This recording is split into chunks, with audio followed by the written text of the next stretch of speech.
In this lesson, we're going to look at how to create a crystal material, and we're going to look at some of the nodes and properties that can really make this thing pop in a scene. So let's get started. So first up, we need to make sure that there's nothing else connected to our material. Double click here, and you can just strip it down if you need to, or just import your own object. We built our last material in ice, and we built it from scratch, and it actually came out kind of nice. But you can also choose some of the physical materials that are already present within Unreal 4. One of them is ice. You can actually select it and call that guy up, and when you have him up, all it does is actually turn on a few switches that cater to that physical material in real time to look like ice. It isn't necessarily a whole lot, but it can maybe speed things up a little bit. And in this case, we're going to speed things up just a little bit here. So you'll notice it really didn't hook up anything else. It just kind of set it in motion. So what we'll do now is grab some textures that we need for our scene. And we're going to walk through some of this in just a second, but we're going to pull in our textures first and foremost in here. I'll pull in my color ice. Next to that, we have crystal tessellation. I'll bring him in here.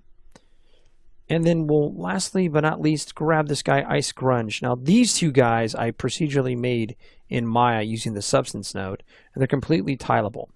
This guy's not quite as tileable. I'm not too worried about that because he's just going to be give us a general color sense for the crystal.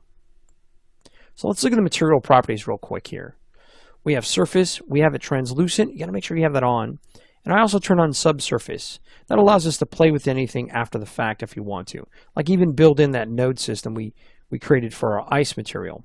Make sure that it's two-sided. That way it'll represent really nicely, especially if you have translucency on. You turn that off and things will look a little distorted and not quite right. Tangent space normals, you want to set that in place. Move down a little bit. And we also want to, by default, turn on enable separate translucency. And this allows things to look pretty well, but you may have a little bit of trouble when it comes to the depth of field. So just keep that in mind. You can turn this guy off and on, but we won't get too much in depth with that. This isn't really what we're going for right now. So we have translucency self-shadowing on. We have it pretty set low to 1 and 2.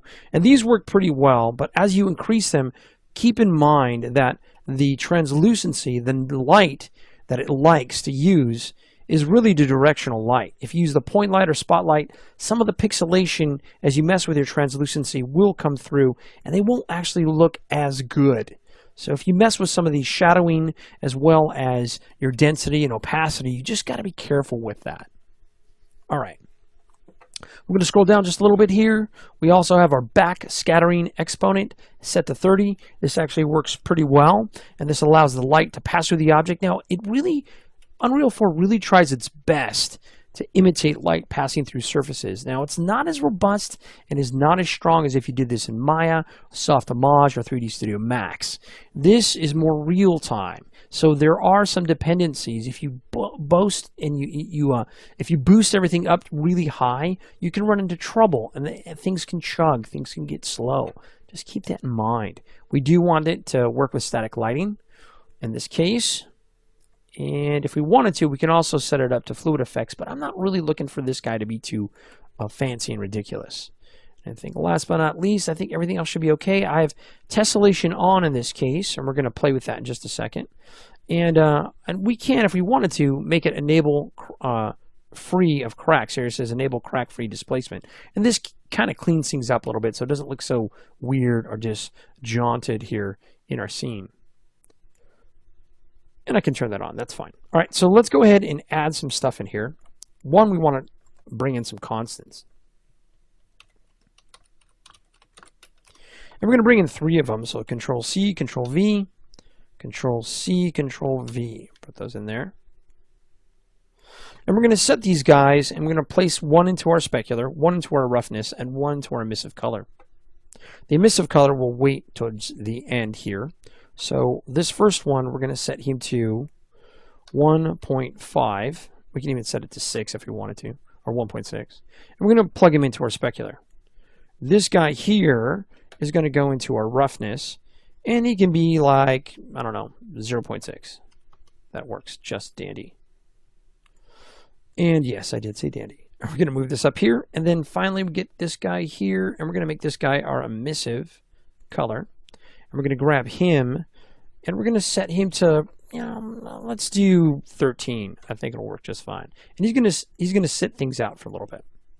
So let's go and put our color in here initially. Now you notice when we do that, this really doesn't look that great. It looks pretty weak. Let's go and pull this down a little bit. And we definitely can have it look better. Now it's trying to get the translucency to work, but it just looks boring. So if we update this, you'll see your material update in our scene. And you'll notice it just kind of looks a little static. It kind of looks like it's semi-transparent, obviously because it's trying to do the translucency, but it's pretty much looks like most of the other ice stuff we have in here. Nothing to write home about. So what we need to do now is we need to get our refraction set in. So let's go and swap these guys out. Put him up and put him down. Keep things a little more organized. And for my refraction, I'm going to bring this guy in and pull this into refraction right there. And this will give us a nice kind of displaced type of look where it looks like as you turn the camera, it'll start to reflect different positions on our object using the translucency. So this refraction is going to try to work with your translucency as best it can. Now again, you can pull in some coordinates if you need to make these details a little bit more wide, and that'll actually allow you to plug into the X and the Y to move things around. All right, so next in here, we're going to plug this guy into our normal, and this will give us kind of a fractured look into our crystal itself. It'll look like it's chipped and broken. You'll see a little bit there. And you'll notice it's still not quite there yet. So what we need to do is play with this a little bit. The one thing that's is bugging me, and you look at this, we go straight from our texture sample into our base color. Kind of boring. So what we need to do is get this crystal to grab some of the color in the environment. And you can fake it because by default the crystal doesn't really do it super good. So we're going to give it a boost. So we're actually going to click on here. I'm going to type in scene color. We're going to pull him up. We don't want to plug him in immediately because we need to change his state. Right now it's just coordinates, and you're going to get an error. But we want this to offset the fraction. So what this does, and you can actually play with this a little bit, what this does, it looks at our scene color and it boosts it using the coordinates on our texture and makes it so that it kind of bounces around on this object itself. So let's go and pull this in here, and then we're going to pull this into our base color here. And you'll notice we get almost like it's semi-transparent kind of look, right? And it gets that weird type of color effect going on, but it's still not quite there because we need to play with this a little bit more. And one way we can play with it is grab our two constant nodes here and drag them up above here and keep it a little more organized. And we're going to plug in our emissive color into this slot. And you'll notice now as you look at it, it's really starting to come together. It looks like it's getting there. So we need to add a few more things. So one of them being, we're going to grab our blue channel. I'm going to drag him down and plug him into my subsurface color. And this allows it as the light passes through for it to change color a little bit. And then also I'm going to grab here two slots, or twice I should say, the color area for the texture sample, and put one in the world displacement and one into the tessellation multiplier. And that'll give us a little bit more noise to our crystal. All right, so that's about it with this guy. Let's go and apply it and see what we get. Materials are compiling. We'll let that guy compile. There he goes. Let's move this down. And you can now see we got some pretty cool effects from our crystal and a little bit of glow that allows for a complementary scene. And as you move closer, you can see the light bounce through it. It comes out pretty nice. Not too bad. That's about it with this one.